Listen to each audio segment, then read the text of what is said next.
ඇයි මෙච්චර මං කෙයාලස් වුනේ? බැරි වෙලාවත් ඊයේ මගේ අතින් මෙච්චර අංගන්න හදන දේවල් නේතිට කියවුනා නම් අත මිටමොලලා සුදු ටයිල් බිත්තියට වැරෙන් පහරක් ගහපු ආදිල් කියාගත්තේ Tamanටමයි. මොකද කොල්ල හැමදේම දන්නවා කියලා නේති දැනගන්න දවසට තවදුරටත් නේති ආදිල්ගේ ඉස්සරහ රැඳෙන්න නැති වෙයි. මං කෑම හදලා තියෙන්නේ. පැයකින් වගේ කාලා බේත් ටික ගන්න.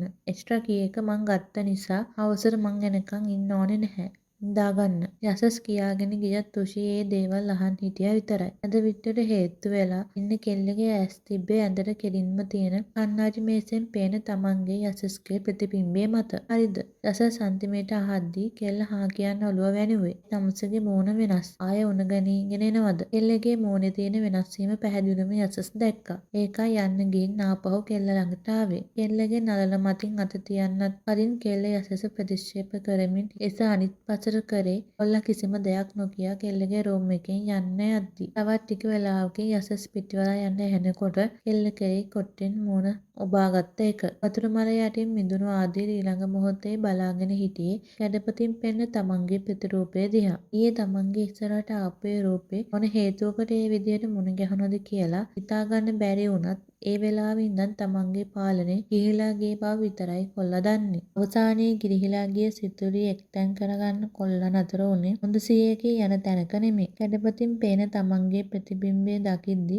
ආදිල්ගේ මතක දිවි ගියේ මීට අවුරුදු 3කට කලින් ඒ දවසට. එනවා ආදී ටෙන් එක ඉවර වෙලා එක්සිට් එක පැත්තට යන ගමන් කතා කරේ රශ්මිට. අතේ ෆයිල් කීපයත් එක්ක කෙල්ල මූණ ඇද කරගෙන ආදිල් පස්සෙන් එන්න ගත්තේ ලොකු හුස්මක් අතහැරලා. ගෙවුණු සති තුනේමදි කොල්ලගේ වැඩේ ඔෆිස් එකේ කෙරවලේ ඉඳන් මේ කෙරවලට දුවන එක. ප්‍රොඩක්ෂන් රිපෝට් හොයනවා. ඊටත් ආදිල් හැමදේටම කෙල්ල ගේන්න ගනිද්දි අද ටෙන්ඩර් එකටත් කෙල්ලවම එක්කගෙන යද්දි රශ්මි හිටියේ මේ හැම දෙයක්ම කරලා වැටිලා. ආදිල් එක කාර් පාක් එකට ඇවිත් වාහනේට නැංග කෙල්ල එහෙමම සීට් එකට හිස තියාගත්තේ ආදිල්ගේ වැඩවලින් එම්බත් වෙලා හිස රදයකුත් ඇවිල්ලා නිසා. වරක් රශ්මි දිහා බලලා ආදිල් වාහනේ ස්ටාර්ට් කරගත්තේ රේඩියෝ එක ඔන් කරන්. ටික වෙලාවක් යනකොට කෙල්ලට නිින්ද ගිහින් බව තේරෙනකොට කොල්ලා වාහනේ ස්පීඩ් එක අඩු කරේ කෙල්ල දිහා වරින් වර බලමින්. ඒත් අතුරු පාරකින් හදිස්සියේ මේන් රෝඩ් එකට දාපු බයිසිකලයක් වාහනේ වදින්න ඔන්න මෙන්න තියෙද්දි කොල්ලා බ්‍රේක් කරෙත් නිින්දෙන් හිටපු කෙල්ල ගිහින් ඩෑෂ්බෝඩ් එකේ වැදුනෙත් එකටම.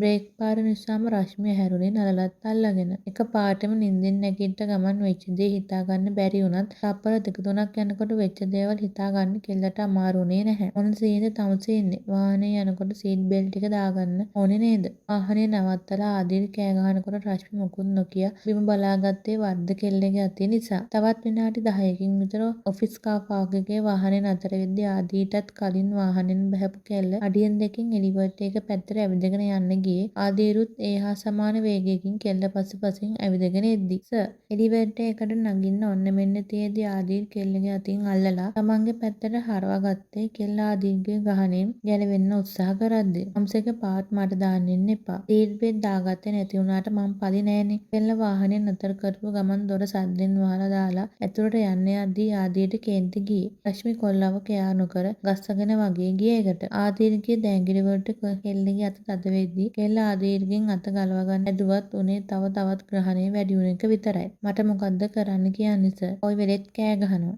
එක්කෝ හැම වෙලේම මාව එහෙටයි මෙහෙටයි ඇවිද්දනවා. අනික පොඩ්ඩක් නැත්තම් එකට කඩාපනිනවා. මාත් මනුස්සයෙක් සර්. ඇයි මටම මෙහෙම වද දෙන්නේ? සර් මාත් එක්ක මොකක් හරි තරහක් තියනවද? මට මෙහෙම කරන්නේ. අන්තිමට කියද්දි රශ්මිගේ හඬ බිඳිලා ඊයේ මෙතෙක්කල් හිතේ තිබු පීඩනය වචන විදියට ආදිල් ඉස්සරහ පිට වෙද්දි. කෙල්ලගේ හඬ බිඳෙනකොට ආදිට හැමදේම තේරුම් ගියේ. කෙල්ලගෙන් අත ගිලිහෙනකොට කෙල්ල අනිත් පැත්ත හැරුණෙත් ඒ හැරුණු ක්ෂණකින් ආදිල් කෙල්ලගේ පසුපසින් ඇවිත් කෙල්ලව තමන්ගේ පපුවට හේතු කරගත්තේ හුරිස්ස වටා දෑත යවලා. අමුසර එච්චර තේරුණේ නැද්ද? ඒ මන් එහෙම කරේ කියලා. අනිත් කට්ටියට වඩා හොයලා බැලුවේ. හැමතිස්සෙම මගේ ළඟට ගෙන්න ගත්තේ. යන හැමතැනම එක්කගෙන ගියේ. ඇයි කියලා ඔය මෝඩ මොලේට තේරෙන්නේ නැද්ද? කෑ ගැහුවේ මගේ ළඟම තියාගන්න ඕන නිසා. මොකක් හරි වැඩක් කියලා හැමතිස්සෙම කතා කරේ මගේ ළඟින් තියාගන්න ඕන නිසා.